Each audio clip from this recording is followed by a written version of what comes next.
বিশ্বে নানা রঙের নানা বাহারের চুলের মানুষ আছে, তবে লাল চুলধারীদের জন্য রয়েছে এক বিশেষ দিন। নেদারল্যান্ডসে প্রতি বছর আগস্টের শেষ সপ্তাহে আয়োজিত হয় এই উৎসব। এবারও মহা সমারোহে আয়োজিত হয়েছে ফেস্টিভ্যালটি। বিস্তারিত জানাচ্ছেন শাশ্বতী সরকার। নেদারল্যান্ডসের টিলবুর্গ শহরে সম্প্রতি আয়োজিত হলো লাল চুলধারীদের বিশেষ অনুষ্ঠান রেড হেড ডেজ ফেস্টিভ্যাল। বিশ্বের হাজার হাজার লাল চুলের মানুষেরা যোগ দেন এই অনুষ্ঠানে, নিয়ে আসেন লাল চুলের আত্মীয় ও বন্ধুদেরও। প্রতি বছর আগস্ট মাসের শেষ সপ্তাহে আয়োজিত হয় এই উৎসবটি। 3 দিন ধরে চলা এই আয়োজনে থাকে গান, খাওয়া দাওয়া আর অনেক বেশি উল্লাস।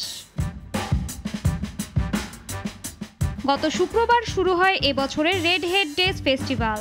80 দেশের কয়েক হাজার মানুষ অংশ নেয় এবারের আয়োজনে। কিভাবে লাল চুলের যত্ন নিতে হয়, মেকআপ করতে হয় তাও শেখানো হয় এখানে। দেয়া হয় ত্বক ক্যান্সার প্রতিরোধক বিষয়ক শিক্ষাও। ফেস্টিভ্যালটি সবার জন্য উন্মুক্ত এবং কোনো প্রবেশ ফি নেই। কৃত্রিম লাল চুলধারীরা এখানে যোগ দিতে পারলেও অনুষ্ঠান শেষে গ্রুপ ছবিতে কেবল জন্মগতভাবে লাল চুল যাদের তারাই অংশ নিতে পারেন।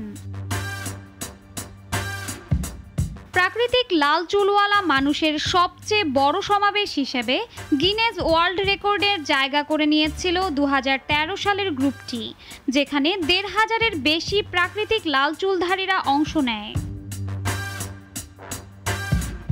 শাশ্বতী সরকার, নাগরিক।